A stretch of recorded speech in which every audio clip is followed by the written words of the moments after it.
জাতীয় গণতান্ত্রিক পার্টির সভাপতি ব্যারিস্টার তাসমিয়া প্রধান বলেছেন, গণহত্যাকারী আওয়ামী লীগ বাংলার মাটিতে সব ধরনের রাজনীতি করার অধিকার হারিয়েছে।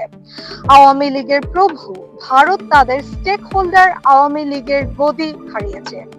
5 আগস্ট ছাত্র জনতার গণ অভ্যুত্থানের মাধ্যমে আমরা একই সঙ্গে ফ্যাসিস্ট শেখ হাসিনার আওয়ামী লীগ এবং তাদের প্রভু ভারতকে পরাজিত করেছি। অতএব বাংলার জমিনে আওয়ামী লীগের রাজনীতি এবং ভারতের দাদাগিরি আর চলবে না।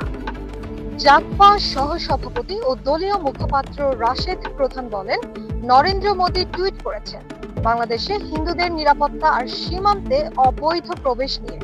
আমি নরেন্দ্র মোদীকে স্মরণ করিয়ে দিতে চাই, ভারতে অবৈধভাবে প্রবেশ করেছে শেখ হাসিনা আর আওয়ামী নেতারা। সীমান্তে সাধারণ বাংলাদেশিদের হত্যা না করে অবৈধ প্রবেশকারী আওয়ামী নেতাদের গ্রেফতার করুন।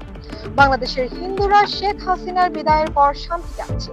আপনি বরং হিন্দুস্তানের মুসলমানদের নিরাপত্তার ব্যবস্থা করুন। হোলি উৎসবের নামে পবিত্র রমজান মাসে মুসলমানদের অত্যাচার করেছেন। ভারতে মসজিদ দেখলে আপনাদের মনে হয় মাটির নিচে মন্দির আছে, আর এখন ওয়াকফ সংশোধনী বিলের মাধ্যমে মুসলমানদের দানকৃত মসজিদ, মাদ্রাসা, কবরস্থান ও আশ্রয় কেন্দ্রের মতো ধর্মীয় সম্পদগুলো দখলে নীল নকশা করেছেন।